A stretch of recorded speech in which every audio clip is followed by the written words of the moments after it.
Buenos días. Tardes. Buenas tardes. Hemos estado viendo lo que es la vibración. Ahora vamos a tratar de entenderla con relación a la música.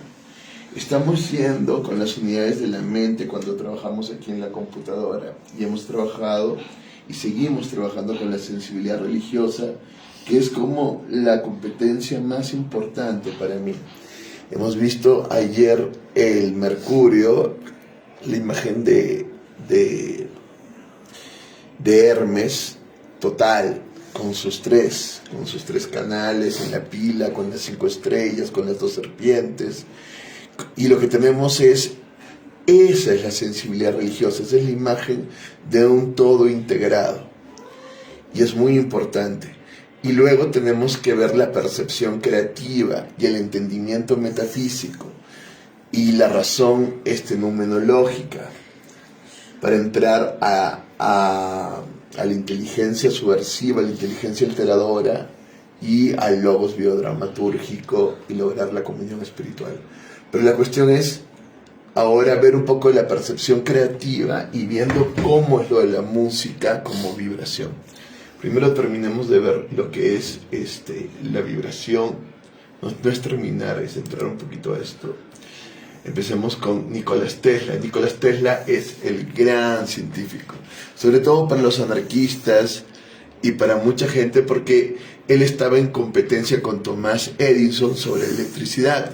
Y él le ganó la competencia, y Thomas Edison quería patentar la electricidad, quería adueñarse de todo esto, y al final Nicolás Tesla logró que esto no fuera así. Él logró una electricidad alterna y luego tenía la convicción de hacer una transmisión eléctrica de energía gratuita.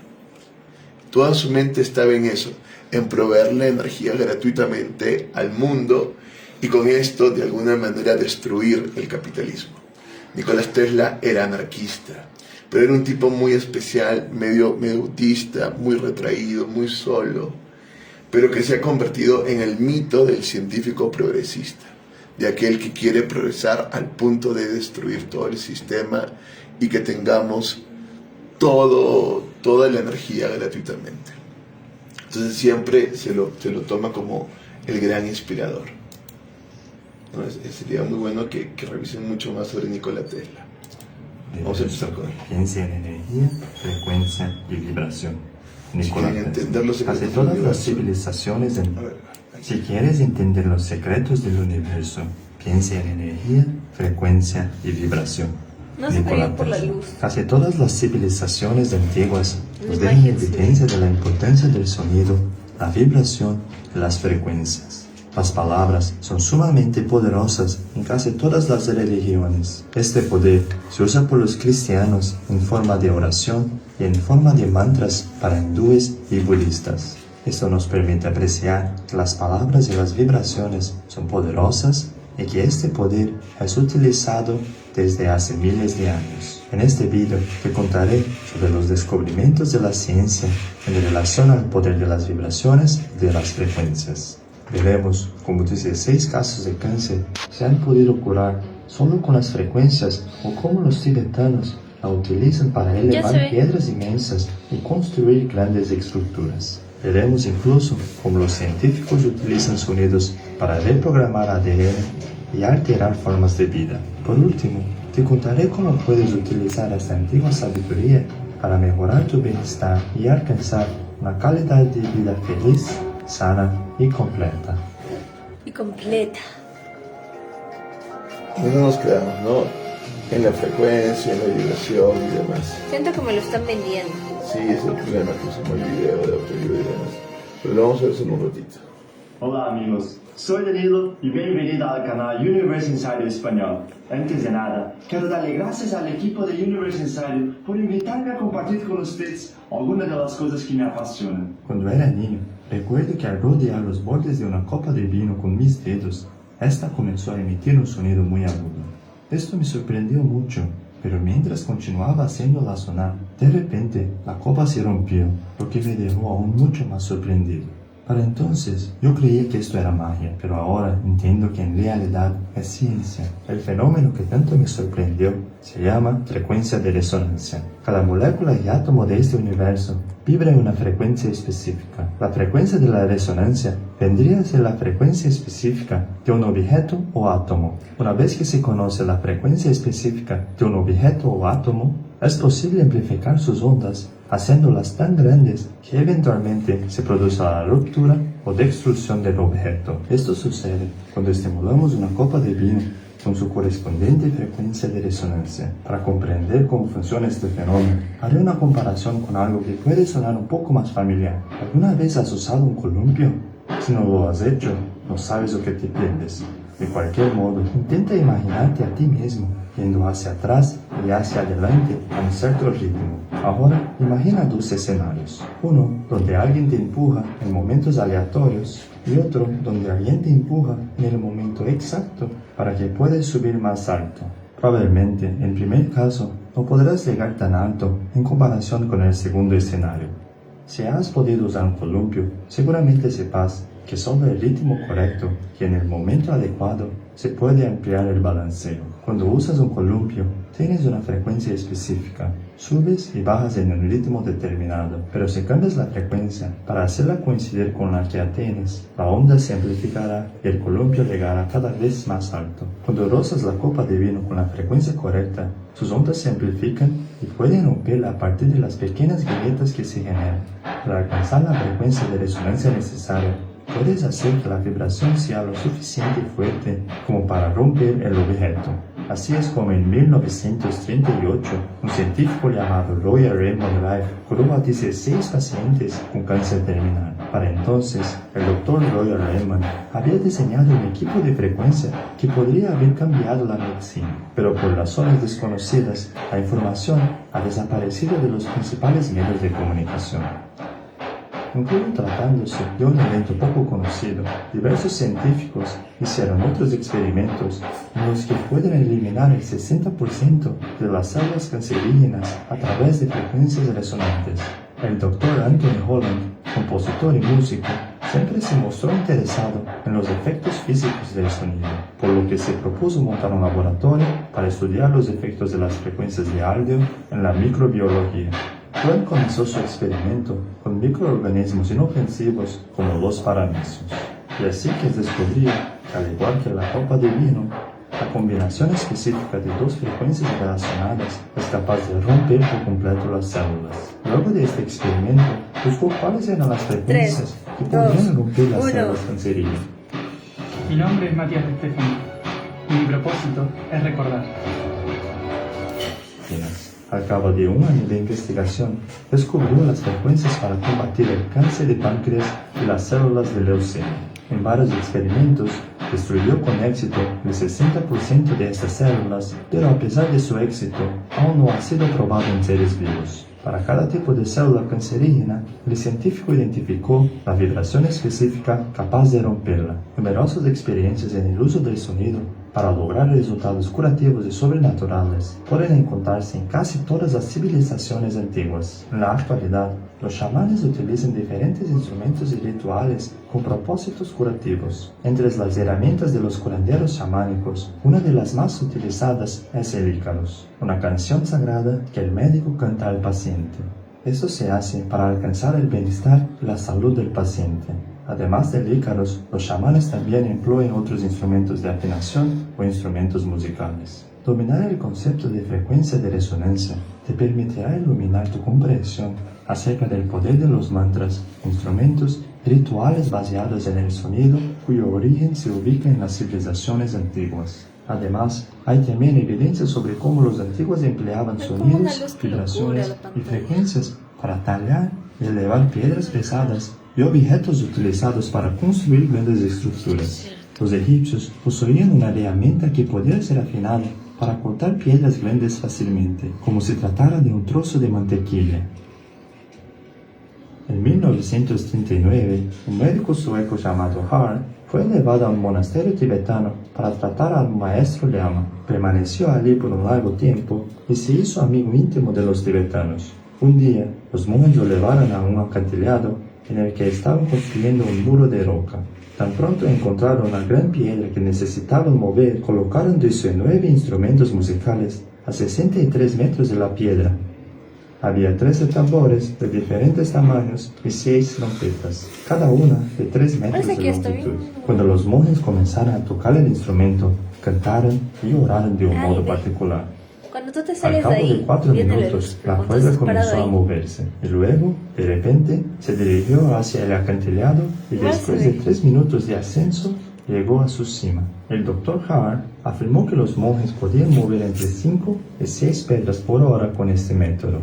El Dr. Hart grabó 2 vídeos, pero le fueron confiscados por su empleador tan pronto como regresó. En 2015, un dispositivo creado por el equipo español consiguió hacer levitar y manipular objetos pequeños a través de sonidos. Sin embargo, aún no han descubierto cómo emplear esta técnica con objetos grandes. Otro reciente descubrimiento de la ciencia es que el sonido, las frecuencias y las vibraciones tienen el poder de programar o reprogramar nuestro ADN. En 2011, el biofísico ruso Piotr Gagarin realizó experimentos para modificar el ADN utilizando frecuencias de sonido y luz. Los resultados fueron sobresalientes. Transformaron con éxito embriones de rana en embriones de salamandra, a través de la transmisión de patrones de información de ADN a partir de la frecuencia. En la ciencia actual existe el término ADN basura, que básicamente nos dice que el 97% de nuestro ADN es inútil. Pero, ¿podría la naturaleza ser tan ineficiente? Yo no lo creo. Este ADN basura podría ser la clave para todo el potencial humano. Si alguna vez has cantado, sabrás cómo tu cuerpo es un maravilloso instrumento musical, pudiendo emitir una enorme variedad de frecuencias de sonido. ¿Podría haber frecuencias específicas capaces de activar el potencial de nuestro ADN y mantras que pueden emitir esas frecuencias? Si los sonidos y las frecuencias son tan poderosas y tienes esas capacidades de curación, ¿por qué razón las personas aún no despertamos de esta fuerza increíble? Muy bien, ahora voy a compartir con ustedes cómo pueden usar esta información para mejorar su vida cotidiana, ayudándote a alcanzar una vida de salud, felicidad y plenitud.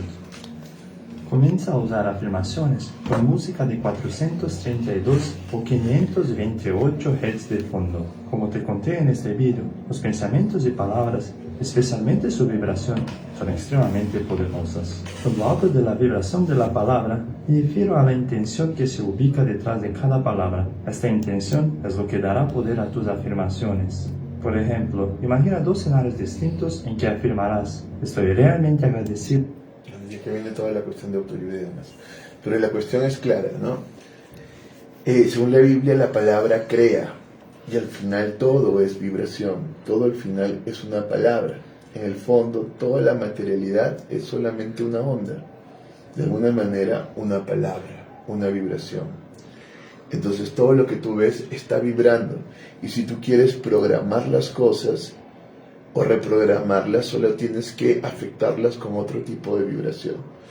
En ese sentido, ese principio yo creo que es bastante correcto, pero no es de hecho del todo tan fácil, ¿no?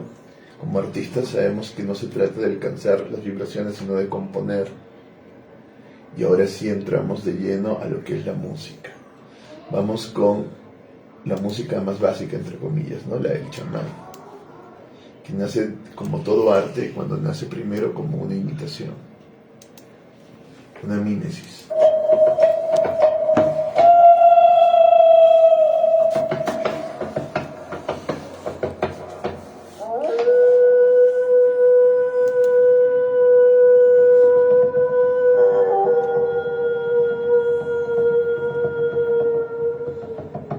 Eso es simple. Ella alcanza un grado de virtud increíble.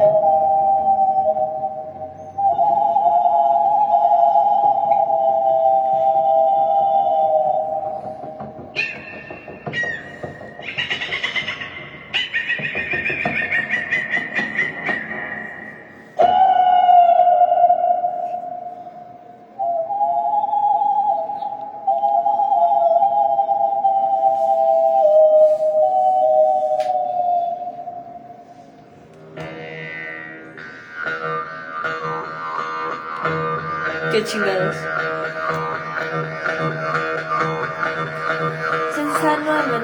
Sensano María Manuel ha puesto saludos en fuerte abrazo.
Es increíble. Todo arte nace de la mímesis. No es para nada Entonces, fácil. el artista está en el real imaginario.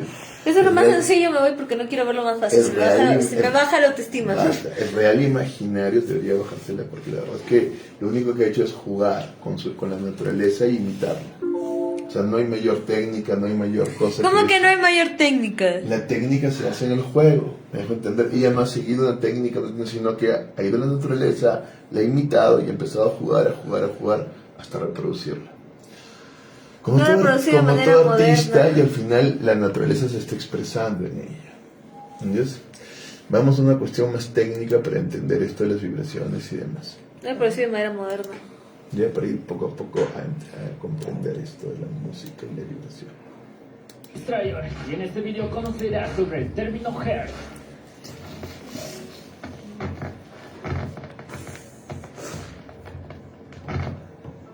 Este término viene del apellido de un físico alemán, Heinrich Rudolf Hertz, la cual explica sobre la medición de frecuencia y la propagación de las ondas electromagnéticas. El descubrimiento permitió el funcionamiento de las primeras radios sin cables y el telégrafo, que en la actualidad ahora es muy utilizada para desarrollar líneas telefónicas, red Wi-Fi, Bluetooth, canales de televisión y etc. Pero, ¿y qué tienen que ver los hertz con la música? Metiéndonos al arte musical, las ondas sonoras pueden ser manipuladas en programas de producción de audios, lo que nos permite detectar frecuencias obsoletas que llevarían a perjudicar una grabación. De nada. Por ejemplo, hay hercios graves que no son audibles para nuestro oído. Esto puede quitar la calidad de un sonido al ser grabado. al igual que ocurre con los hercios agudos, que son chillosos y muy molestos. Pues gracias a diversos programas podemos darle su limpieza quitando frecuencias de incomodidad auditiva, aunque no solo estaría permitiendo esto, también nos ayuda a excitar las frecuencias graves, medias y altas con el objetivo de conseguir una mayor profundidad y nitidez en los audios. Para conseguirlo, se requiere de un ecualizador o excitador que indique y modifique los hercios de cada sonido. Para entender con más claridad, en la oscilación de las ondas tiene un punto inicial ascendente para luego sufrir un desplazamiento. Después retornará al punto inicial para repetir el proceso nuevamente. Esto lo convierte en un ciclo, dibujando una onda sinusoidal. Si las ondas corriesen de forma recta, no presenciaríamos ningún tipo de sonido. Estas frecuencias, que dependiendo del tiempo que corren, el sonido será más grave o agudo. Por ejemplo, si decimos 1 Hz, estamos dando a conocer que las ondas corren a un ciclo por segundo, que para el oído humano no es presenciable, ya que tenemos la capacidad de escuchar a partir del rango de 20 hasta 20 kHz. Fuera de ese rango, nuestro oído no percibiría ningún sonido. Escuchen la prueba, tome asiento, acomódese y preste atención.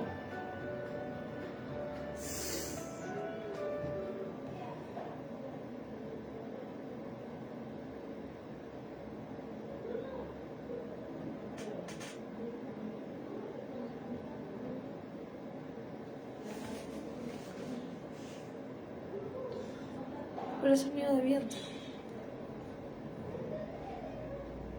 Yo no escucho nada.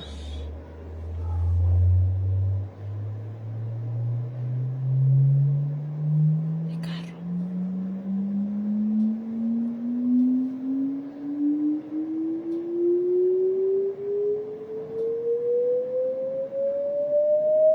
Ya. Es molesto. Imagínate cuando llegue a 2000 Hz.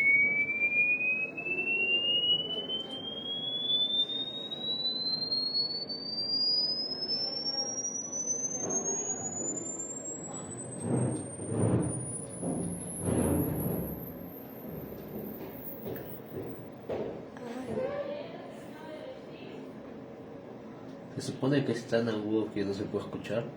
Si escuchaste más del límite del rango establecido, entonces tienes unos oídos superdotados, ya que aparte de nosotros, existen animales que pueden escuchar más del límite que disponemos. Por ejemplo, el murciélago posee un sistema sonar biológico llamado ecolocalización, con el cual emite un sonido con su boca para que las ondas sonoras le indiquen en dónde se encuentra y pueda trasladarse o identificar dónde está su presa. Estos pequeños voladores tienen un nivel de frecuencia hasta 212 kHz. Si nosotros escucháramos un sonido de 16 kHz a 500 decibeles, sentiríamos como si una aguja estaría penetrando a nuestro oído, dejándonos totalmente sordos. Hasta es posible terminar con hemorragia y vayamos directo bajo la tierra. En resumen, decir 1 Hz es un ciclo por segundo, 1 kHz es 1000 ciclos por segundo, 1 MHz es 1.000.000 de ciclos por segundo, 1 GHz es 1.000 millones de ciclos por segundo. Y así entre más ciclos, más agudo, hilandera, ¿no? beta y Más etcétera. Esa es la Pues bien, frecuencia. amigos, esto fue todo por ahora. Si te gustó, dale manita arriba. Entonces dale ahí click al están las botón de frecuencias, haciendo los graves, los medios y los agudos, ¿no? Entre el ciclo sea mayor, hay mayor frecuencia y es más agudo. Entonces vamos jugando con las frecuencias. Una frecuencia más grave, más aguda, hasta ir a lo más arriba, ¿no? En la cuestión metafórica del espíritu es gravedad del devenir, levedad del ser. Gravedad del devenir, levedad del ser. Vamos ahora a tratar de entender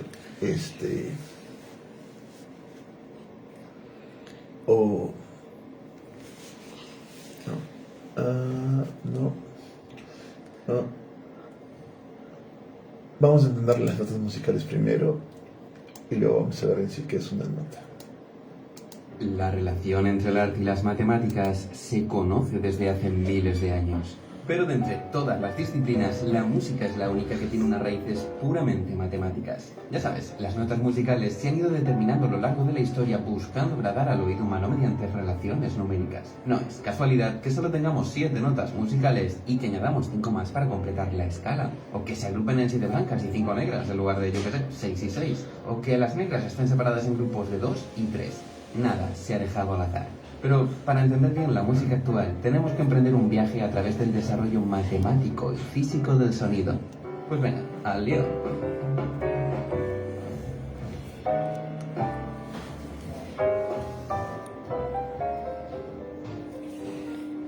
Una onda de sonido puro se representa mediante una función sinusoidal.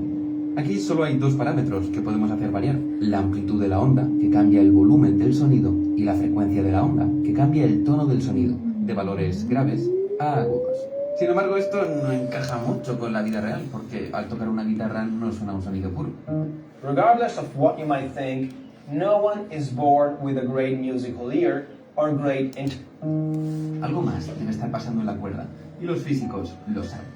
Resulta que una cuerda tensa, fija por los extremos, no puede vibrar libremente. Los extremos, por ejemplo, siempre están quietos. Y esto hace que la cuerda solo pueda vibrar de unas maneras determinadas, conocidas como armónicos. Y hay un porrón. El primero se denomina armónico fundamental y es muy intuitivo, la cuerda moviéndose para arriba y para abajo, sin misterio. El segundo es un poco más tricky, tiene 2 crestas subiendo y bajando. El tercero tiene 3 y así sucesivamente. Oye, tú mismo puedes hacer vibrar los armónicos de una cuerda en casa, que es algo que queda muy fino para impresionar a las visitas. Pues bien, la propiedad matemática más interesante que tienen los armónicos es que si el primero vibra a una cierta frecuencia, el segundo vibrará al doble de frecuencia, el tercero al triple y así sucesivamente. Volviendo a la guitarra. Cuando tocamos una cuerda, estamos haciendo vibrar todos sus armónicos a la vez, pero cada uno con una amplitud distinta. Es decir, suenan todos los armónicos, cada uno a un volumen, y cuando la mezcla llega al oído, nos suena como una guitarra. Mola, ¿eh? De hecho, si cogemos una onda de sonido simple y estudiamos su composición, pues sí, en efecto, más simple que el mecanismo de una escoba. Pero si cogemos un sonido complejo, como el de un violín, comprobamos que está formado por muchos sonidos simples, cada uno producido por un armónico vibrando. Resumen de todo esto, que combinando sonidos simples podemos generar sonidos complejos. Y la combinación es muy particular. Lo que hace que un instrumento suene como lo hace es el volumen de sus armónicos. Si cambiamos convenientemente el volumen de estos sonidos simples, podemos hacer que una flauta acabe sonando como un violín. Al final los armónicos tienen codificado el timbre de cada instrumento, son su carnet de identidad. Y como resulta que la física de las vibraciones de una cuerda es prácticamente la misma que la de las ondas de aire en un tubo, los instrumentos de cuerda y de viento generan armónicos muy parecidos y notas muy parecidas. Es más, en física casi todo lo que vibra se le puede asociar a algún tipo de armónico, desde mecánica cuántica a caracolas. Vale, sí, muy bien. ¿Cómo aprovechamos todo este rollo para generar notas musicales? Pues ya en su día los griegos observaron que al reducir el tamaño de una cuerda a la mitad, el sonido resultante encajaba muy bien con la nota original. Escucha. Al observar los armónicos, enseguida entendemos por qué. Fíjate, las 2 notas tienen muchos armónicos en común. En realidad estamos escuchando los mismos sonidos simples en las 2 situaciones. No hay sonidos desconocidos en la nueva nota. Y esta teoría sonora también funciona del revés. Si 2 notas no tienen armónicos en común, tendrán sonidos disonantes. Y aprovechando que tenemos los armónicos a la vista, un apunte importante. Fíjate que dividir la longitud de la cuerda por 2 es lo mismo que multiplicar la frecuencia del sonido por 2. Las notas que se crean con este método se denominan octavas y son la pieza clave de la teoría musical. Podemos crear todas las octavas que queramos al multiplicar y dividir la longitud de una cuerda por 2, o haciendo lo mismo con la frecuencia según el enfoque de los armónicos. La única pega es que las octavas suenan tan bien que no aportan riqueza musical. Es decir, son sonidos tan parecidos entre sí que se consideran la misma nota, pero en distintas octavas. Necesitamos otra manera más original de generar notas. Espera, ¿y si partimos la cuerda con otra relación numérica sencilla, como 2/3? ¿Suenan bien las notas resultantes? Sí, suena bien. Echando un vistazo a los armónicos, vemos que ahora hay muchos sonidos que son comunes, mientras que otros son nuevos para el oído. Por eso suena bien, pero no cambia. Fíjate que al multiplicar la longitud de la cuerda por 2/3, la frecuencia se divide por 2/3. Las notas generadas de esta manera se denominan quintas. Y como antes, podemos generar todas las quintas que queramos multiplicando y dividiendo la longitud de una cuerda por 2/3, o haciendo lo mismo con la frecuencia. Bueno, pues ya está todo. Las octavas y las quintas generan todas las notas de la música actual, notas que le gustan al oído.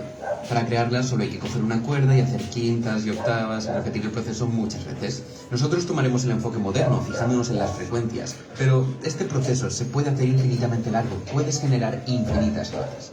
¿Cuándo paramos de crear más? Pues mira, es cuestión de organizarse. Te pongo un ejemplo. Si tenemos una frecuencia y buscamos sus octavas, obtendremos la misma nota, nada nuevo. Pero si creamos una quinta, obtenemos una nueva nota. Vale, después podemos hacer sus octavas, pero esto no nos va a crear notas diferentes. Para crear un nuevo sonido, hacemos una quinta más. Y podemos buscar sus octavas, pero esto no trae novedad. Al final, fíjate que obtenemos un patrón que se va repitiendo por todo el espectro de frecuencias. Para simplificar, podemos estudiar solo uno de estos patrones, colocándolo en forma de círculo. Así, todas las notas con el mismo nombre quedan en la misma posición. Podemos olvidarnos de las octavas, que sería como dar una vuelta al círculo, y centrarnos en las quintas, que son las que de verdad generan notas. Con todo esto ya podemos empezar a crear notas de manera sencilla. Venga, manos a la obra. Cogemos una frecuencia y hacemos una quinta, y otra más. ¿Cuándo paramos de crear notas? Cuando la escala que obtengamos sea simétrica. Visualmente es muy sencillo. Si al unir las notas por orden obtenemos una estrella regular, la escala es simétrica y sirve para hacer música.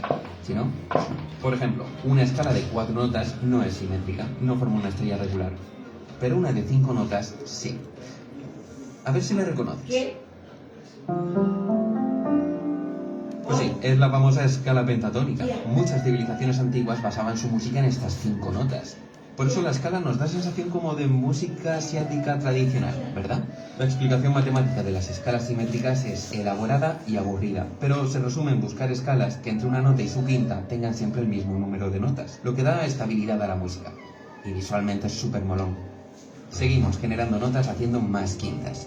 Una escala con 6 notas no es simétrica, no funciona para la música. Y uno de 7, redoble de tambores, sí. Escucha cómo suena. Familiar, ¿verdad? Claro, es la escala más famosa de la actualidad. Nuestras 7 notas son simplemente las primeras quintas de una cuerda. Pero, ¿por qué hemos empezado a tocarla justo por aquí? ¿No es un poco forzado? Bueno, es algo cultural. Empezar la escala por aquí hace que estés en una escala mayor. Las melodías que produce esta combinación de notas son luminosas, brillantes, abiertas. Pero hay más. La escala menor empieza a tocar por otro sitio del círculo, tiene una distancia entre notas distinta y con ella las melodías son más cerradas, más oscuras.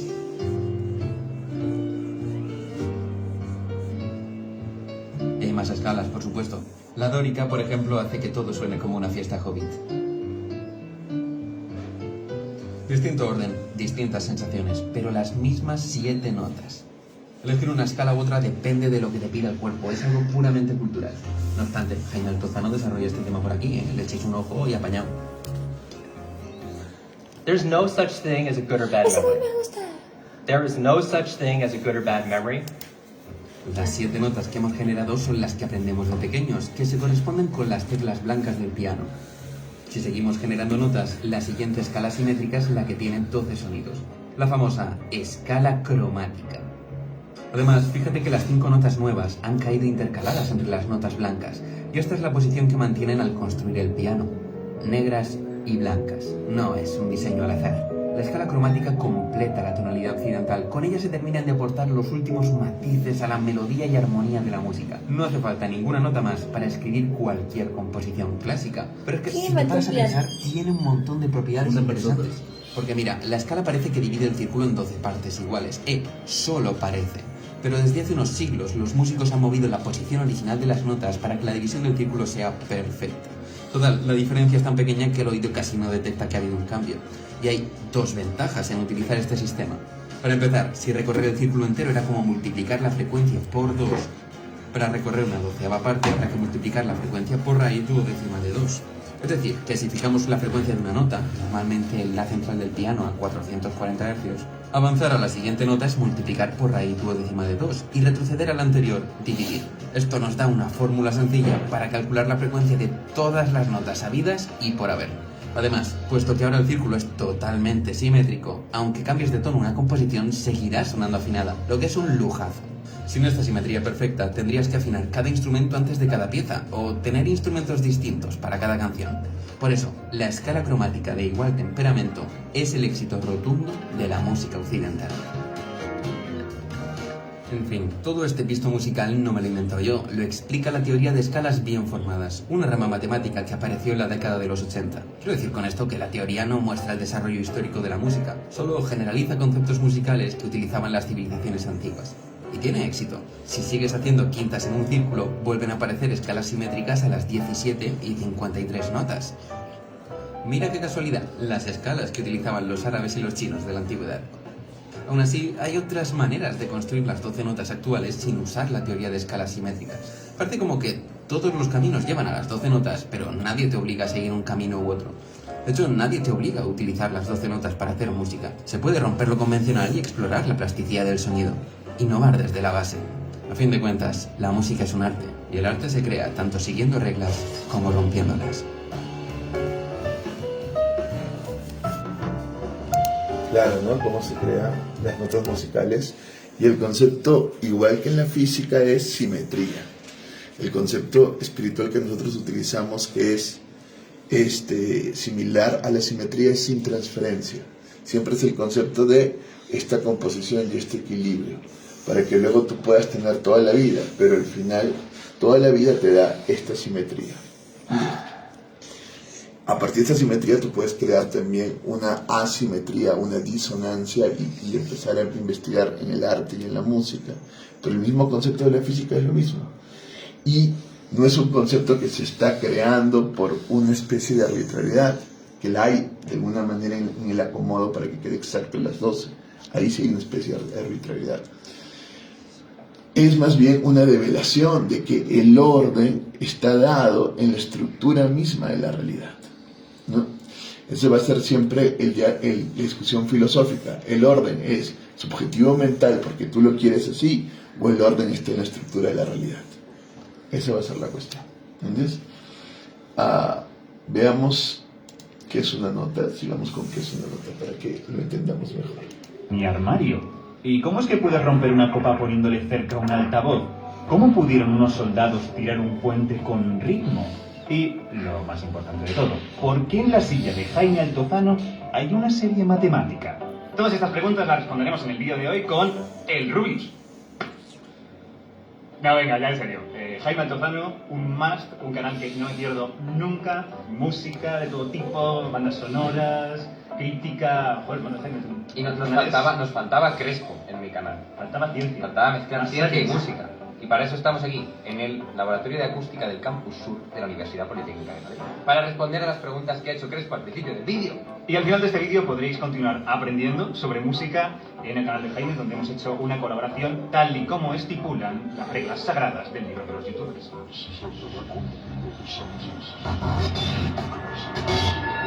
No deberíamos haber sacrificado esa carga. Ya te digo. Bueno, es igual. Al lío.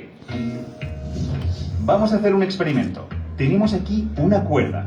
Por un lado tiene un extremo fijo y tenso, y por el otro está atada a un gancho que puede oscilar. Con un generador podemos regular el ritmo con el que el gancho sube y baja, variando la frecuencia con la que el extremo de la cuerda se mueve. En principio este parece un montaje súper tonto, pero si poco a poco vamos elevando la frecuencia, de repente ocurre esto.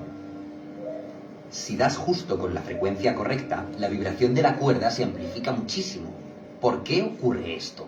Una manera intuitiva de verlo es que a través de esta agitación estamos intentando introducir en la cuerda una vibración con un ritmo concreto, una onda con un cierto tamaño. Problema, no todas las frecuencias son apropiadas, por lo general son súper ineficientes. Esto es porque los extremos de la cuerda están atados, no pueden moverse de su sitio, por lo que cuando estas vibraciones intentan arrancarlos de su lugar, pierden muchísima energía. Energía que podría ser empleada en mover otras partes de la cuerda que sí son libres de vibrar. Sin embargo, si doy con el ritmo correcto, podría hacer que la energía dejara de desperdiciarse en mover los extremos y toda la vibración se produjera en el centro. estaríamos introduciendo en la cuerda una onda que no perturba sus extremos, cuya frecuencia encaja con sus dimensiones e invierte su energía en los lugares apropiados. Este fenómeno, en el que un objeto resuena muy fuerte a una vibración que le has introducido, principalmente porque has dado con la oscilación que encaja con su estructura y tamaño, se llama resonancia. Las resonancias están por todas partes. Los que tocáis algún instrumento seguro que os habéis dado cuenta de que a veces con ciertas notas empiezan a vibrar pues una puerta o un armario o un radiador. Y eso es porque estáis tocando justo sus frecuencias de resonancia. Cuando alguien rompe una copa con la voz, lo que está haciendo es cantar la misma nota que produce la copa. Y entonces la copa se pone a vibrar con mucha intensidad y estalla. Y se conoce una historia muy curiosa de un puente inglés del siglo XIX. Unos soldados lo cruzaron a marcha militar con la malísima suerte de que estaban pisando el suelo justo con su frecuencia de resonancia. Este empezó a vibrar cada vez más y más y más hasta que... Por fortuna nadie salió herido, pero desde entonces las tropas británicas tienen prohibido cruzar puentes a paso rítmico. Tienen que romper la marcha para cruzar el puente. Sí, ir a paso natural. Y por supuesto, la resonancia no es algo que se quede en el sonido. Siempre que hay ondas, hay resonancia. De hecho, en una resonancia magnética nuclear ocurre prácticamente lo mismo, solo que en vez de sonido tenemos ondas electromagnéticas y en vez de una cuerda o un puente tenemos los pequeños imanes que son los átomos que los forman. En cualquier caso nos hemos quedado a medias, porque ¿qué pasaría si seguimos aumentando la frecuencia en nuestro montaje con la cuerda?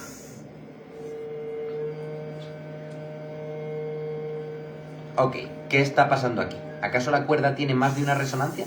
Pues algo así. Os recuerdo que la manera de producir una resonancia es introducir una vibración en la cuerda que no malgaste toda su energía intentando mover los extremos.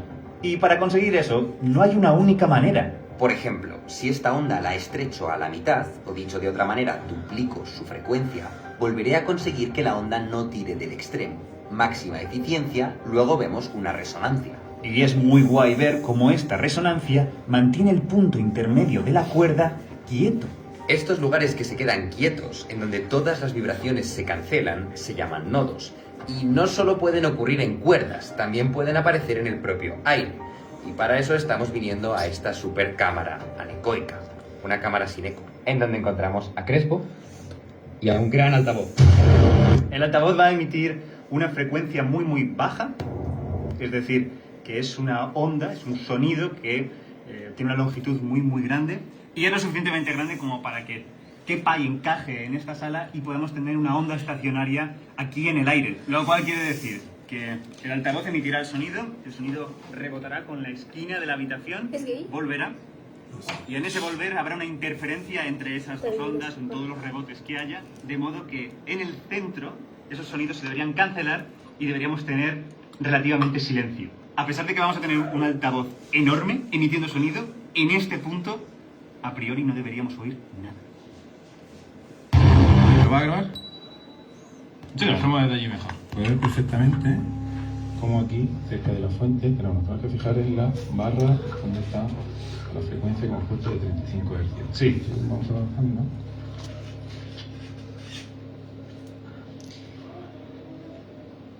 Y se va apagando. Oh, qué guay.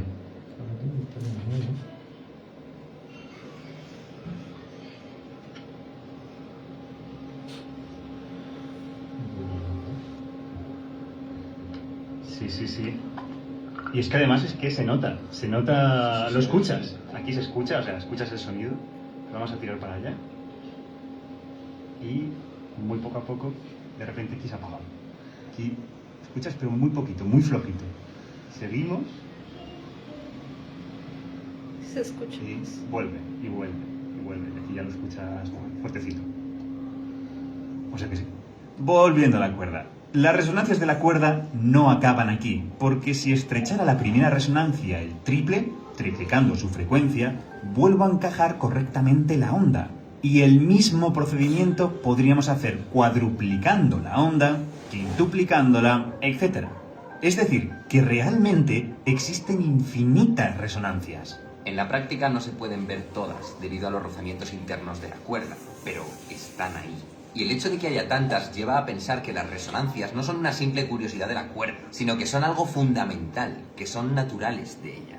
De hecho, ningún físico habla de estas resonancias como resonancias. A veces se las llama ondas estacionarias, por eso de que son como ondas y no se mueven. Pero normalmente a todo este conjunto de vibraciones se le llama los modos de vibración de la cuerda. La idea que las matemáticas demuestran es que cualquier vibración que pueda hacer la cuerda puede ser descompuesta en una suma de estos modos. Es decir, que si quiero que una cuerda se mueva de una determinada forma que yo elija, lo único que tengo que hacer es encender unos ciertos modos, apagar otros, calibrar algunos y después combinarlos todos. El resultado es la forma que yo deseaba. Y de esta misma manera podría generar cualquier forma que se me ocurriera. Los modos son los botones, los diales y las palancas que controlan cómo vibra la cuerda. De hecho, durante el experimento, precisamente lo que hemos estado haciendo es excitar progresivamente cada uno de esos modos, pasando de un estado mezcla de ellos a tener aislado solo uno. En conclusión, a pesar de que una cuerda esté vibrando de una manera muy rara, tranquilos, porque los modos están ahí detrás. Y de hecho los músicos tenemos otra manera de nombrarlos, que luego nos la copiaron los físicos y los matemáticos.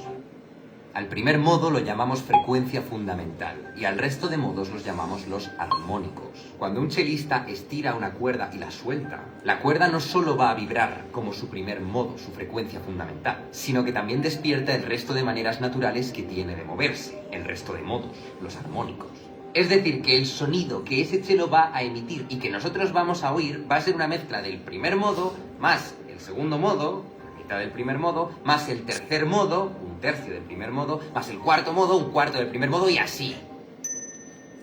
Este patrón, esta capacidad de producir varios armónicos también la tienen los instrumentos de viento. La idea básica es que un tubo en el que el aire solo vibra en un sentido es equivalente a una cuerda.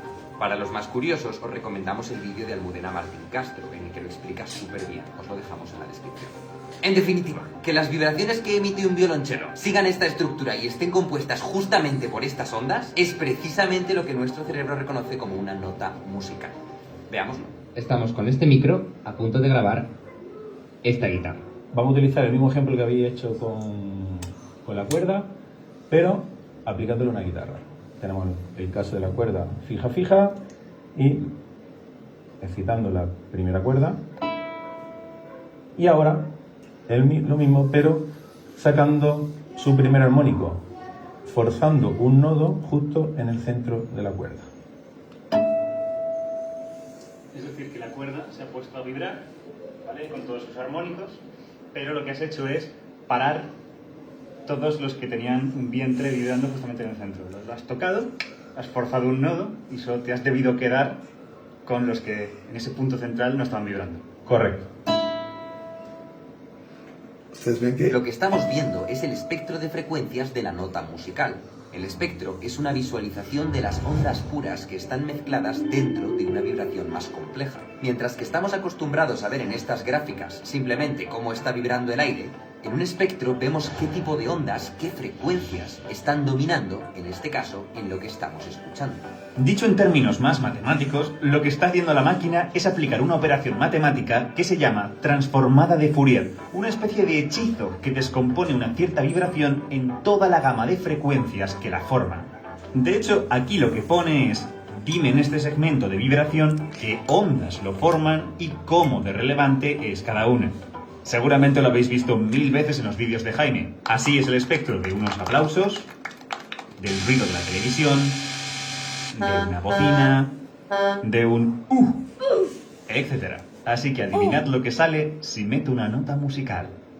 Tenemos que la primera frecuencia fundamental es a unos 320 y tantos hercios, el primer armónico, el fundamental, el segundo, el tercero, el cuarto, el quinto, el sexto, séptimo, octavo y noveno, y al forzar la cuerda donde tenemos un vientre, que es el primer modo, el fundamental, la cuerda libre, desaparece, porque no le he permitido vibrar, pero es que también desaparece el tercero, el quinto, el sexto, séptimo, ¿verdad?, y el noveno. Y lo maravilloso es que una vez sabes esto, una vez entiendes tan bien cómo funciona el sonido, puedes hacer ingeniería inversa.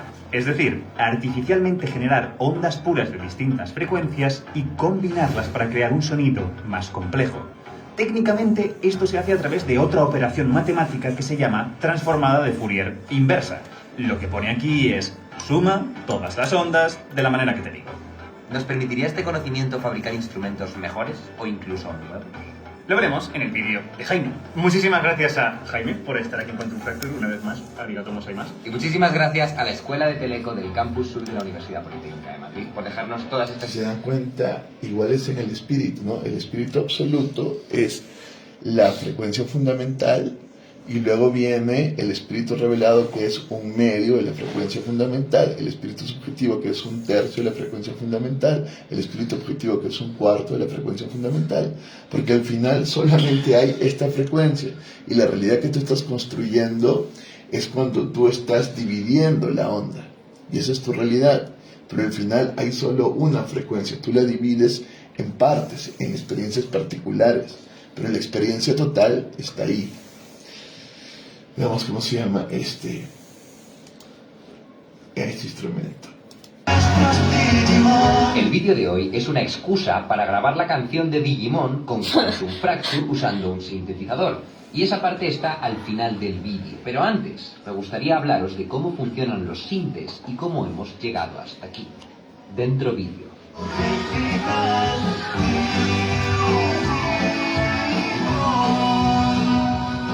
Si yo le pido aquí a mi altavoz que vibre su membrana 200 veces por segundo, suena así. Y 357 veces por segundo así. Y 669 así. Y así suenan muchas otras frecuencias. Pero si yo pongo 25 altavoces juntos y le pido a cada uno que emita una de estas frecuencias, lo que suena es esto. Suena como una campana, pero lo hemos creado sumando estos sonidos. Hemos construido el sonido de una campana de manera totalmente artificial a partir de sonidos más simples. Hemos sintetizado sonido. Y obviamente no soy el primero al que se le ocurre esto. Lo de juntar muchas ondas simples para formar un sonido complejo ya lo hacía con Helmholtz en el siglo XIX. En versión analógica. Pero este es el origen de los sintetizadores, el instrumento que revolucionó la música en la segunda mitad del siglo XX. Y lo que vamos a hacer ahora es ir al campus sur de la Universidad Politécnica de Madrid a hablar con alguien que puede meterle mucho After Effects a toda esta mierda.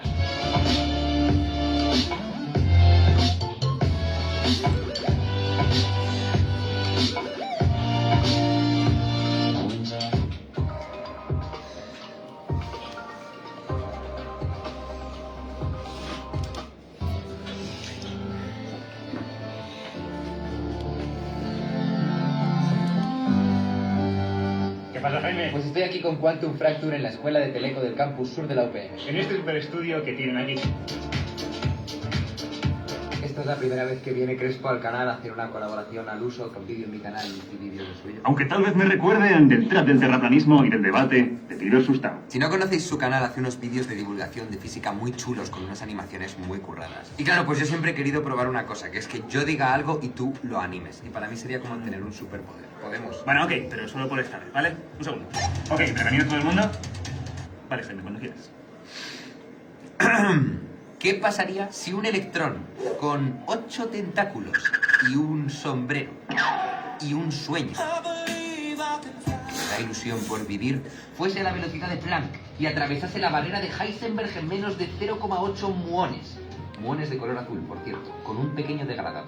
¿Acabaríamos con el universo conocido? ¿Y qué pasaría si en vez de 2 brazos tuviéramos solo uno, pero con el doble de articulaciones? ¿Y si la palabra arroz tuviera 3 R's, pero todos tuviéramos que fingir que solo tiene 2 y nunca supieras si tus amigos están ignorando la misma R que tú? Vale, el tiempo de postproducción me va a odiar un poco, pero yo me he quedado muy a gusto. Ahora estaría bien utilizar el superpoder para algo que fuera un poco útil, no sé cómo lo ves. Lo veo bien, vamos aquí. Mucha gente piensa que cuando un instrumento genera una nota musical, se está haciendo vibrar el aire a un ritmo muy concreto, a una frecuencia muy específica. Está emitiendo una onda como la que solemos ver en los dibujos, ondulada y perfecta, una forma que los físicos solemos llamar sinusoidal. Muy bien, pues esto no es cierto. Lo tocan. Como es esta vibración, esta onda, te darías cuenta que una onda muy rara, Pero- muy compleja y una simple ondulación. En realidad, lo que ocurre es que el instrumento está emitiendo muchas de estas ondas perfectamente onduladas, solo que al mismo tiempo, mezclándolas. Este combinado de sonido tiene una estructura. La onda más grave de todas es la que da nombre a la nota, que se llama la frecuencia fundamental.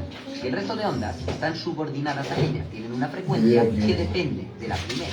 Cada una vibra con el doble, el triple o el cuál es el acceso respecto a la fundamental. Estos son armónicos. Ejemplo, si la fundamental vive 100 veces por segundo, sus armónicos serán el que vibre 200 veces por segundo, 300 veces por segundo, 400 veces por segundo, 500 veces por segundo, etc. Todos juntos suenan estupendamente. Armonía. La magia está en que cada instrumento actúa de manera distinta cada uno de los armónicos, dependiendo de factores como la forma del instrumento o el material del que está construido. Algunos de estos se potenciarán y otros se mitigarán. El resultado son distintas ondas mezcla que nuestros cerebros pueden distinguir como diferentes.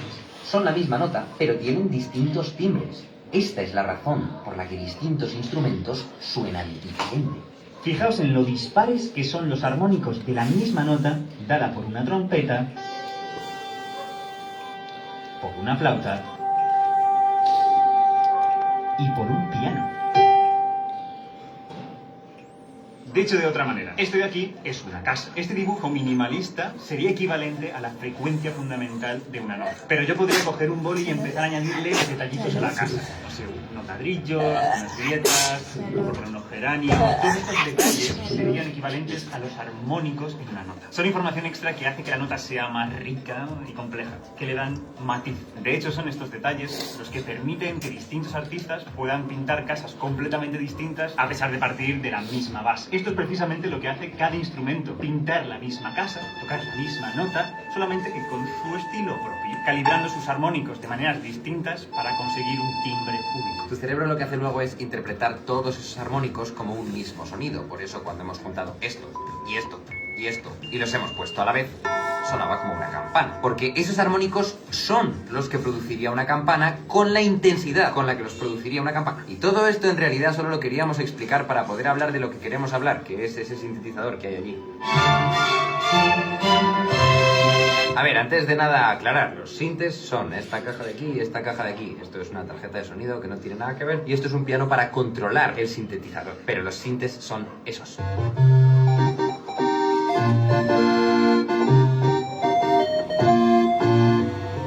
Cuando los sintes empezaron a surgir fueron una auténtica revolución.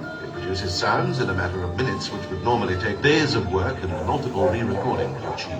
Empezaron a usarse a finales de los 60. Aquí se oye un pelín en Abbey Road de los Beatles. Paso demasiado tiempo en mi piano de fantasía. ¿Tienes idea de lo que es? Tal vez tenga razón. Pero eran muy caros, muy aparatosos y solo algunos grupos los podían explorar. Fue a finales de los 70 cuando se empezaron a comercializar los sintes baratos, que fueron la norma, y hasta aparecieron géneros enteros que se basaban en el uso exclusivo del sintetizador, como el synth pop.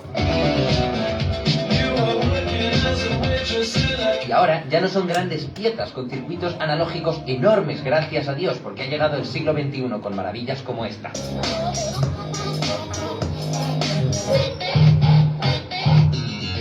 Con un sinte yo puedo mandar a la membrana de un altavoz la orden precisa que yo le diga. Como por ejemplo, hazme una onda de diente de sierra, hazme una onda cuadrada, hazme una onda triangular, hazme una onda senoidal. Y el sinte me la hace. Y dependiendo de qué tecla del piano pulse, pues me sacará una nota más grave o más aguda. Ahora, una vez elegido la onda, la puedo empezar a manipular de mil maneras. Cada una de estas ondas tiene un sonido característico, y si estás acostumbrado a trabajar con sintes, pues ya sabes cómo suena una onda triangular, una onda cuadrada, una onda senoidal. Y eso es porque igual que podíamos construir el sonido de la campana a base de sumar armónicos, es decir, ondas de seno, estas ondas también las podemos construir sumando armónicos en distintas proporciones. Por ejemplo, si cojo ondas de seno de 100 hercios, 300 hercios, 500 hercios, 700, 900, etc., en la proporción correcta, y las hago sonar todas a la vez, obtendría una onda cuadrada. Y si cojo estas mismas ondas en otra proporción, obtendría una onda triangular. Y si cojo otras ondas de seno en otras proporciones, obtendría una onda de diente de sierra. Pero ahora podría coger una de estas ondas, formada por la suma de senos, y ponerle filtros, que atenuaran o que cambiaran las proporciones de algunos de sus componentes. Por ejemplo, elijamos la onda de diente de sierra, que es la que suena así. Y ahora le voy a ir poniendo un filtro que atenúa los armónicos agudos. ¿Veis cómo cambia el sonido? Es como que de repente es menos punzante o algo así. Y de repente está cada vez más opacado. y ahora le quita el fin. Lo que está pasando es que se están atenuando los armónicos más agudos que conforman la onda de diente de sierra. Y hay otro concepto fundamental en todo esto, que es muy bonito, que es el envolvente acústico. Yo siempre lo he llamado envelope, porque los sintetizadores suelen venir en inglés. El envelope es cómo envuelves el sonido. Digamos que ahora mismo está en la versión más básica, que es que según le doy a la nota suena, y cuando dejo de darle deja de sonar. Pero imaginaos que yo quisiera imitar el ataque de un violín o de una flauta. Podría decirle que atacara la nota más despacio, es decir, que cuando la pulse tarde un rato en llegar al pico de intensidad.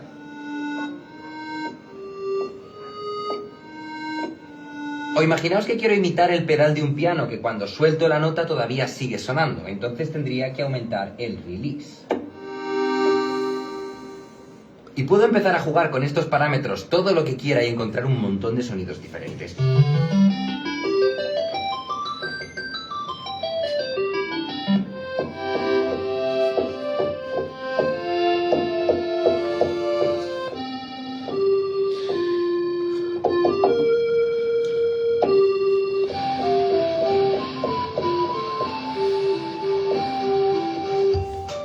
Pues hasta ahí llegaba nuestro guión, pero de repente decidimos que no podíamos irnos de allí sin grabar la canción de Digimon con el sinte. E incluso nos dijimos que iba a ser una cosa rápida, de unos pocos minutos. Pero se nos fue de las manos. Vamos a grabar una canción usando solamente este sinte y la voz de Crespo. Primero tenemos que hacer el bajo, y entonces un buen bajo podría ser... ¿Qué tienes? Estás hablando con tus... No estás hablando con nadie. No, yo estoy hablando con ellos que te tienen. Estamos probando sonidos y bastante al azar. A ver si alguno nos puede... A ver si es un buen bajo. Vamos a grabarlo.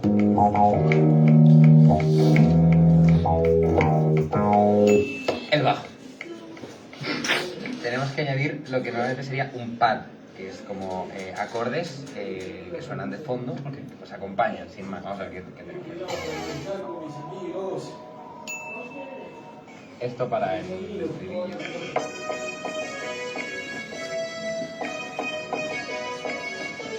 Ahora el tema es que queremos poner un vocoder, es decir, queremos coger la voz de Crespo, meterla en este micro, pasarla por el sintetizador y que el sintetizador nos haga cambios. Y de momento lo único que hemos conseguido es que la voz de Crespo suene así. Así que hay que buscar otro vocoder. Vale, entonces Crespo puede cantar cualquier cosa y el sintetizador lo que va a hacer es modificar su voz para que suene lo que yo toque. Y ahora os vuelvo a hablar yo, el Jaime del futuro, el Jaime que edita. Finalmente nos hemos decidido tomar en serio la canción y echarle horas a la mezcla. Lo único que lleva que no es de sintetizador es el sonido de una batería, pero todo lo demás es la cajita esa azul. Solo os pondré la primera mitad, que la hemos grabado con la letra con la que se emitió doblada en España. Pero os dejaré cómo conseguir la canción entera en la descripción, porque en la segunda mitad cambiamos un poco la instrumentación y la grabamos con la letra con la que se emitió en Latinoamérica. Espero que lo disfrutéis y también que penséis en que toda la canción está hecha con un instrumento que, aunque ahora os suene familiar, hace poco más de 50 años no existía. Vamos allá.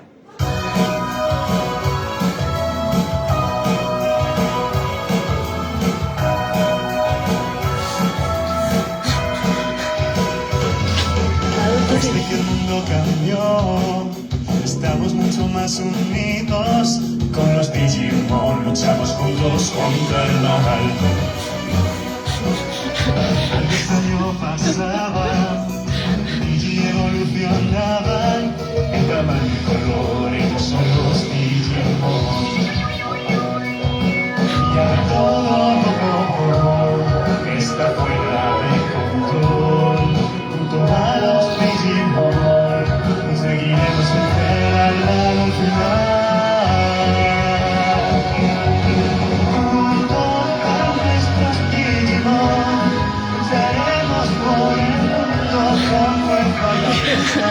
Sí, escuchando Digimon. Y descubrir la verdad, poder el corazón del mundo digital.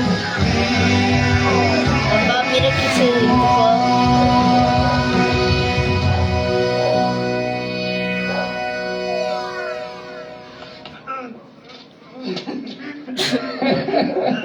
Luchar luchando contra la desafinación. Hemos hecho otro vídeo en el canal de Quantum Fracture, en el que hablamos de qué es esencialmente a nivel físico una nota musical. Así que ya sabéis, ¿os interesa? Entonces ya tenemos la cuestión de la vibración, la frecuencia, la amplitud, los armónicos, para que Solo aún no entendamos, sabemos qué es Digimon. para que entendamos cómo se construye el artificio musical, las notas, las escalas, y ya vemos que el artificio musical es el artificio mejor construido, porque al final apela a la simetría de la realidad.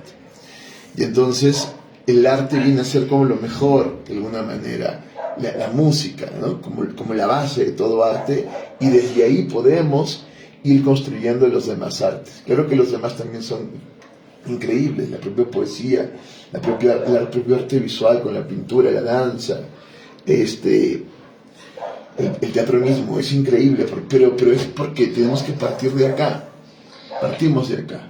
Esta es la base para construir todo artificio. Para terminar, veamos lo que es la música. No, ¿qué es eso que han cantado, verdad? ¿Qué los ¿Qué es un Digimon? Es como un Pokémon. instrumento. Para Digimon es Pokémon. Que son los hertz, el poder secreto. No, Digimon es como Pokémon. que Digimon es como Pokémon. es una nota musical, Digimon es como que es un Pokémon. instrumento musical. Papá, tenemos que seguir preguntando hasta que Va. respondas. Papá, Voy a De finalizar. introducción a la música clásica. Voy a finalizar. Están centrados en aprender a diferenciar Papá, la güey, música de es que Mozart, de Beethoven finalizó. y de Bach. ¿Qué? Porque es posible que sean Ahí sí me da atención, ¿no? Ya que Digimon. de un periodo musical ¿Sabe que distinto sí? y su música No, no ¿qué tiene es nada eso? que ver. Los vídeos tienen reglas mnemotécnicas y Finalizo. animaciones chulísimas de Smiley, que es un youtuber con el que estoy colaborando. Y espero que te sirvan como un mapa de la música clásica. Un mapa muy pixelado, en baja resolución, porque luego todo es mucho más complejo y está lleno de matices. Pero un mapa, al fin y al cabo. Algo que agarrar. Estos vídeos forman parte del curso Entiende la música clásica de Musihacks. Son vídeos del bloque 1, pero os los quiero dar gratis para que los podáis ver, porque creo que van a ser muy útiles para muchas personas que andan perdidas en de qué va la música clásica, que no saben en qué fijarse cuando la escuchan, qué diferencias hay de un periodo, y es una buena introducción. Son un sitio por el que empezar si llegas de nuevas. Vamos allá. Te voy a decir una frase, que si te la aprendes te permite entender la música clásica. Va en serio. ¿Tú te acuerdas de Romeo y Julieta, no? Imagínate a Julieta en lo alto de la torre, mirando, a ver dónde está Romeo, y Romeo está abajo barriendo. No me preguntes por qué, está sucia la calle, él quiere impresionarla, pero no está barriendo muy bien. Y entonces Julieta le mira y le dice, vamos a ver, barre con clase, Romeo. Vamos a ver, barre con clase. ¿Cómo saca estas ideas de explicación? Los tres autores más representativos que primero tienes que ubicar son Bach, Mozart y Beethoven. Vamos a ver. Y cada uno representa muy bien el periodo al que pertenecieron. Barroco, clasicismo y romanticismo. Barre con clase, Romeo. A lo mejor si algo hay que agarrar. Porque tú te piensas que la alternativa es Pues no. Pero la alternativa es no saberse, seamos sinceros. Y con el vamos a ver, barre con clase, Romeo, tienes el nombre y el orden de los autores y los periodos más importantes de la música clásica. Así que tú, dame la mano y ven conmigo en este. Estos son los retratos famosos de Bach, Mozart y Beethoven. Fíjate, Bach lleva una peluca muy recargada, 20 rizos y una especie de metarrizo en la frente, que no sé cómo se ha hecho porque esto es un curso de música, no de peluquería. Mucha de la música del barroco es música muy recargada, como esa peluca, con mucha complejidad intelectual, muchas capas, mucha densidad, muchas voces respondiéndose la una a la otra, como esa peluca. En el clasicismo se aburren de tanta complejidad y quieren música que sea como la peluca de Mozart. 2 rizos, todo lo demás planito, sencillo, elegante, pero simple, y con todos los pelos en su sitio. Esa es la música del clasicismo. Y en el romanticismo, Beethoven no lleva peluca, va despeinado. En el romanticismo la música expresa pasión, emociones fuertes. Beethoven está desenfrenado. Beethoven es un artista. Gracias a este esquema tan potente, vas a aprender a ubicar toda esa librería de melodías de música clásica que conoces y que no tienes muy claro de dónde vienen ni a dónde van. La pieza que vamos a escuchar dura solo 2 minutos, pero es como un pequeño cubo de rock. El piano hace de 3 personajes y cada uno tiene una línea melódica independiente. Se dice que tiene 3 voces. En esta visualización de Smalling, cada voz está representada por un color. Entra la primera voz.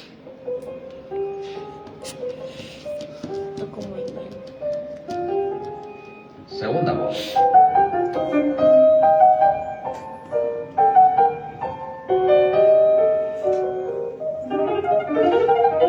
Tercera voz.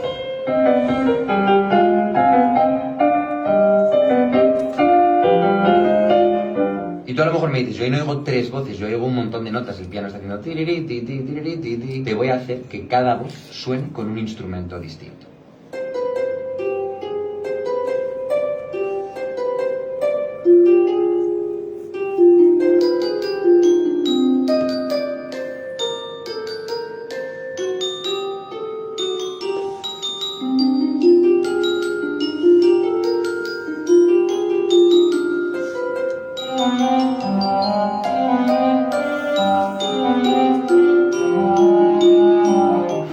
Acostumbrado a que en una pieza haya un acompañamiento y por encima una melodía. Tú tengas a Taylor Swift cantando su canción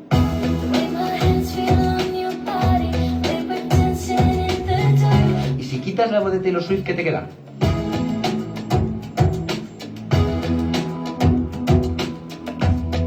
Una base musical que no tiene interés, un karaoke. Tú no vas escuchando karaokes si no es para cantarlos. El peso importante está en la melodía. Aquí no, esto es barroco. A los barrocos les gusta la complejidad extrema. Ellos quieren 3 voces, por lo menos. ¿Y cuál es el acompañamiento? No hay acompañamiento. Las 3 son melodía y las 3 son acompañamiento.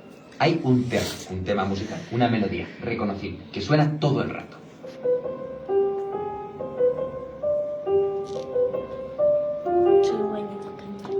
A veces suena un fragmentito.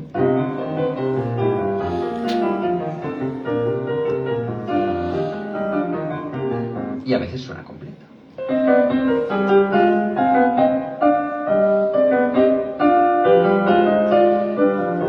Las 3 voces, la roja, la verde y la azul, van a estar intentando todo el rato hacer esa melodía, o fragmentos de esa melodía. Cada vez que hagan esa melodía, en la animación, los círculos son más gordos.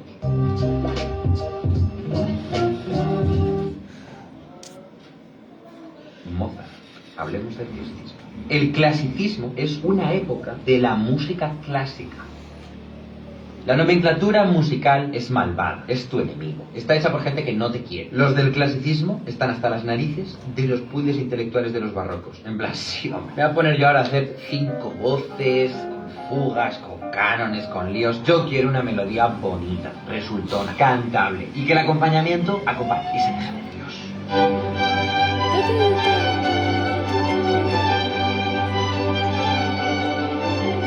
¿No te recuerda un poco a una guitarra de una banda de rock de los 2000?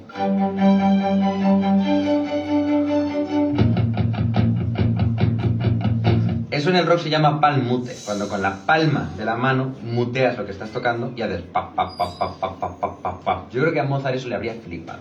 Ahora, eso sí, Mozart te hace las melodías más pegadizas de la historia de la música. Mozart hoy en día estaría el número 1 en las listas de Spotify.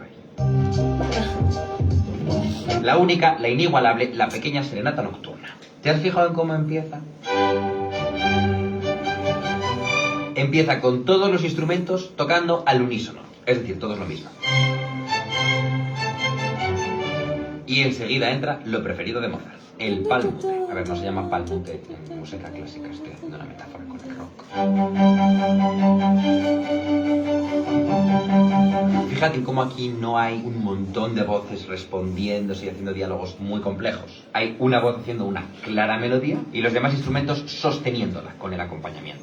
De hecho, si tú le hubieras preguntado al público barroco, fan de la música de Bach, le hubieran enseñado lo que iba a estar haciendo Mozart unas décadas después, alguno te habría dicho, oye, ¿qué ha pasado? Se ha perdido toda la complejidad musical. Los jóvenes de hoy en día hacen cosas que no se pueden comparar a las grandes catedrales musicales que hacían los buenos músicos en los años 20 y 30, 1720, 1730. Un poco como cuando hay gente que coge el rock de los 60, 70 y 80 y te dicen que los Beatles y Queen tenían una complejidad musical que se ha perdido por completo en el rock o en el pop que se hace hoy en día. Salvando las distancias, podríamos hacer una comparativa así entre la audiencia que pasó del barroco al clasicismo y la audiencia que ha vivido la evolución del rock y del pop en los últimos años. O sea que ya tenemos el barroco, que representamos con Bach.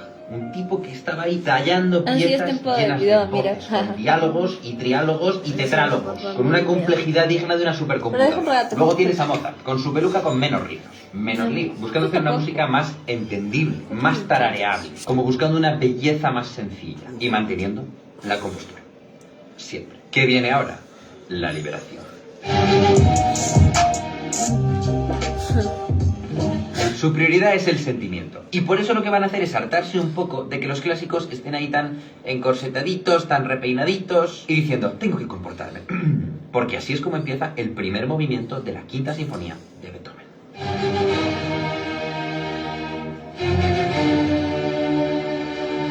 O sea, y no estás encorsetado, ahí estás diciendo, ¡no! ¡Madre mía, qué locura! ¿No? Juega muchísimo con las dinámicas. De pronto. Este es un nivel de intensidad emocional muchísimo más alto que el del clasicismo. Beethoven empezó clásico, ojo, es que vivió unos cuantos años, y hacia el final de su vida empezó a hacer obras cada vez más románticas, desencorsetadas y liberadas. Y una de las cosas que Beethoven expresa muy bien es la ansiedad. Hay pasajes de Beethoven que te generan ansiedad, angustia, como este. ¿Qué es eso?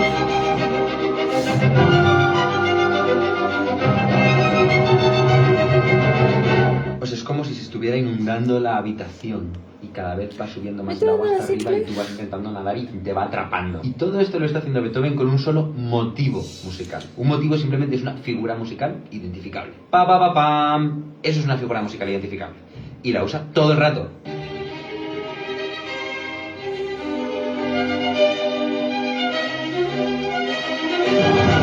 Es la misma figura, es el motivo de esta obra. Hay un señor que convivió con Beethoven que afirma que Beethoven le dijo que era el destino llamando a la puerta.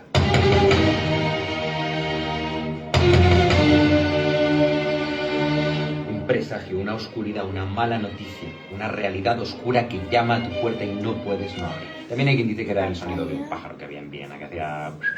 Pero en cualquier caso esta obra es muy oscura. Es como una especie de pensamiento incisivo del que no te puedes liberar, que está ahí acompañándote en todo momento. Incluso en las épocas de calma, cuando de pronto parece que en los agudos y en las cuerdas ese motivo ha desaparecido. Os lo acentúo.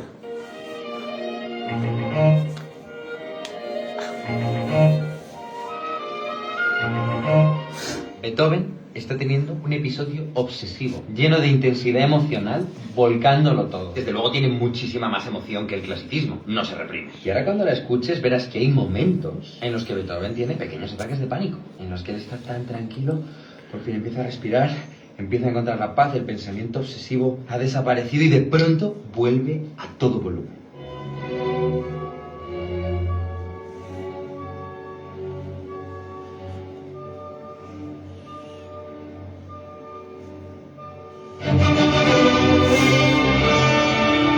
No te va a dar un respiro. Cuando te dé un respiro va a ser para darte un susto porque el pensamiento no le deja en paz. ¿Ves lo bien que encaja con el pelo de Beethoven despeinado?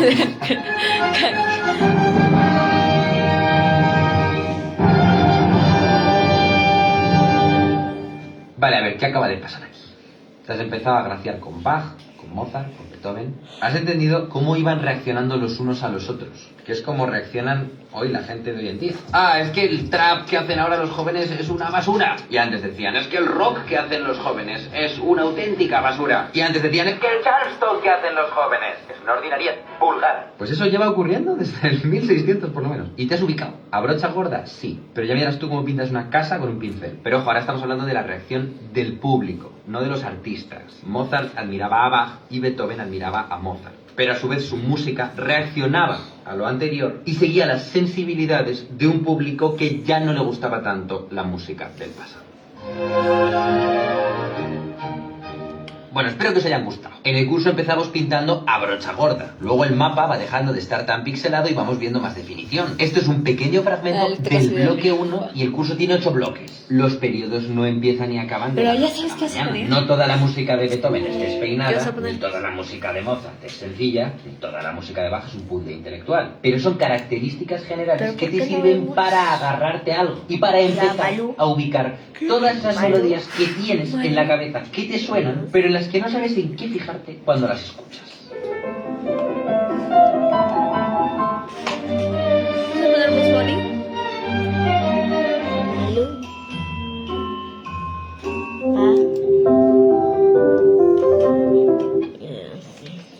Listo, entonces ya quedó. Por funny. Dense por vencidos, los tengo copados yo.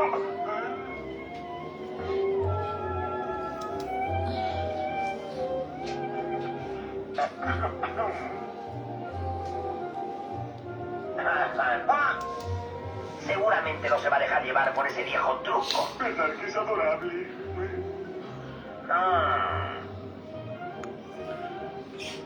Acaba de una vez con esta farsa y dile de verdad quién eres.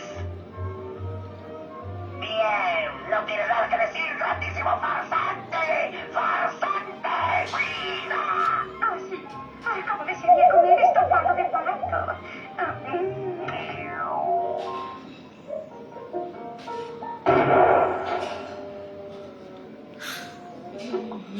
Bien, pido mil disculpas, madame, por poner en duda su integridad.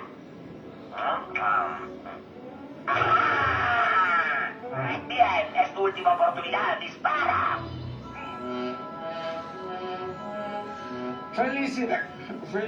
Felicidades. Ya es mamá.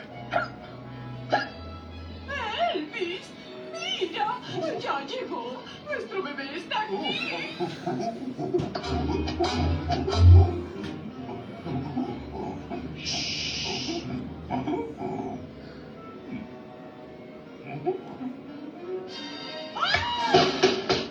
Oye, ¿cómo te atreves? Después de tantos años, al fin un bebé. No importa que sea feo, sigue siendo tu hijo.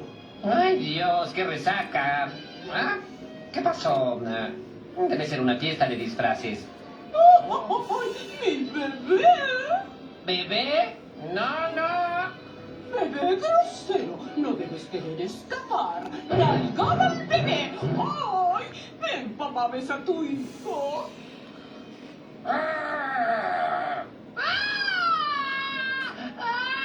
¡Mamá, me asustó, mamá! Oigan, esos changos son divertidos. Ahora seré un simio. ¿Qué hay de nuevo, abuela? ¿Tiene algunas golosinas para una bruja en su día? ¿Bruja? No recuerdo haberla visto en ninguna de las sesiones del sindicato. ¿Pero qué? ¿No es ella la cosa más horrible que haya visto? ¡Horrible! Necesito mágico, espíritu de oro. ¿Quién es la más horrorosa? Dímelo, tesoro. La verdad es que tú fuiste la más horrorosa, pero ahora el trono lo disfruta aquella cosa. Pero si puedes fastidiar. La voy a buscar. ¿Qué es eso? Es la bruja, va a ir a buscar.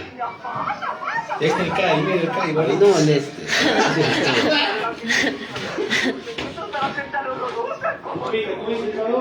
Y ahora sí me quiero que ustedes tengan el pelo. ¿En verdad te gusta? Gustar me dices. Pero sí es absolutamente espantoso. Lo hice yo misma esta noche. No hay nada igualable a un permanente casqueño. Pero ¿cómo pude ser tan mala anfitriona y olvidar agasajarte? Pero espérate aquí, te traeré unas galletitas y un poco de té. Ponte a gusto. Puede que no sea muy bella ahora, pero puede ser ideal alguna vez. Píldoras de belleza, un cuento de Venus, aceite de guapura. Es una receta de mi especialidad, espero que te guste. ¡Vamos! ¡Vamos! ¡Pruébalo, pruébalo, pruébalo! Ah, de veras, lo siento, se me olvidaba. Primero tengo que quitarme la máscara. ¿Máscara? Ah, ya está, me siento mucho mejor. ¡Un conejo! Un niño, ¿no?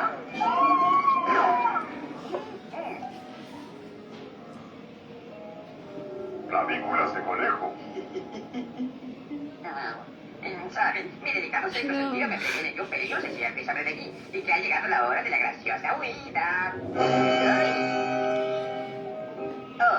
Madre, buenos días. Hola, buenos días. Tengo que ir a recoger más golosinas a las casas, así que te daré un caluroso adiós.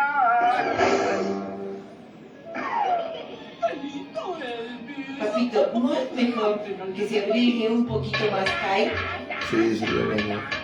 Estoy terminando. Está bien, se siente bien. Sí, está mucho mejor. Mira, está desabrigadito ahí. Así que al fin encontré a su bebé, de verdad. Lo siento, ¿verdad? Si es que le causé algún inconveniente. Si le causé algún problema. Adiós. Elvis, mira. La cigüeña nos trajo a nuestro bebé de verdad. ¡Ay! ¿No es una lindura? Oh. ¿Bebé de verdad? Mamá.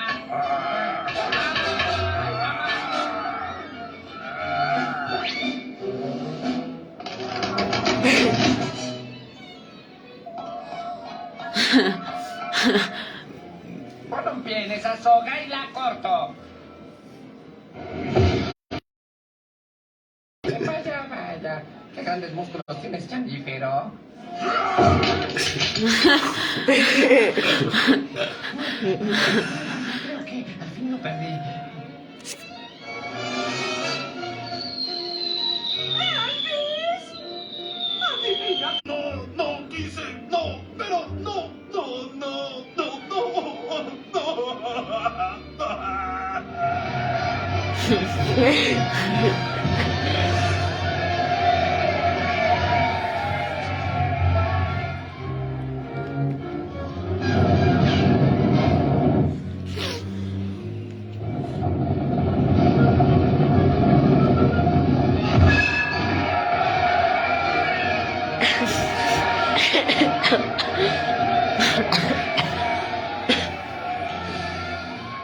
Gracias, público conocedor. Pobrecito.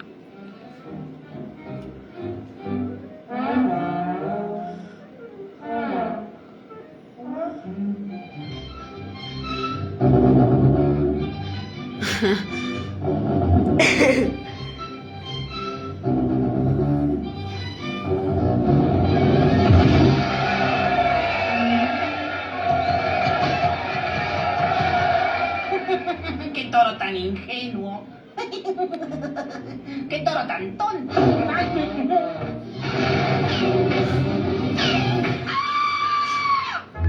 ¡Bestia! ¡Hay una chica ya! ¡No puede viajar sola! ¡Así que un tan bruto se ponga fresco! ¡Ay, lo siento mucho! ¡Ay, lo siento, raudales! Lo siento a muchos raudales.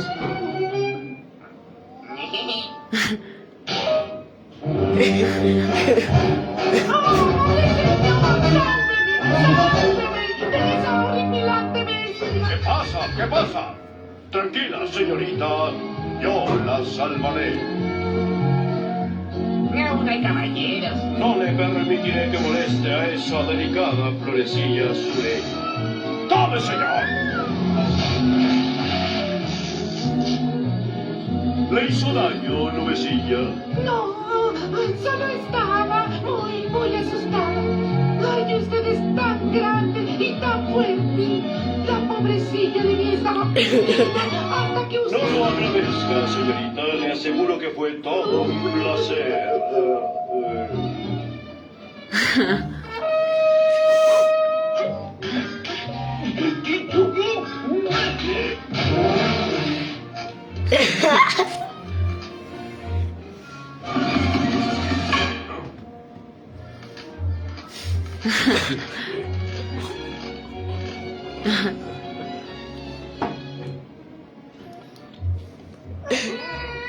¡Quiero beber agua! ¡Quiero beber agua!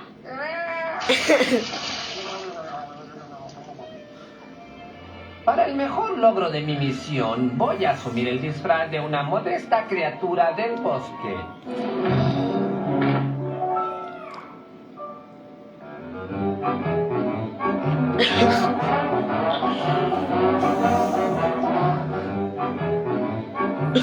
Oye, ¿a qué le disparas, viejo? ¡Conejos!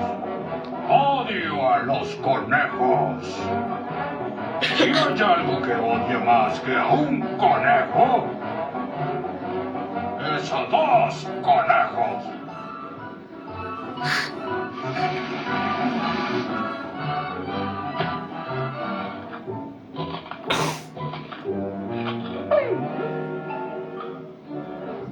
Oye, tú eres un conejo.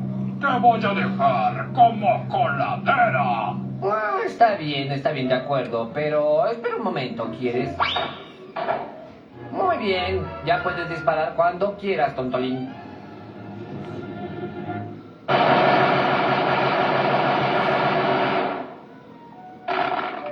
Pero, ¿qué rayos? Pero si yo... Pero, ¿por qué no le di? Tan viejo, usa la artillería pesada. Aguarda, tontón. Y se te acabó el tiempo. Es una precaución.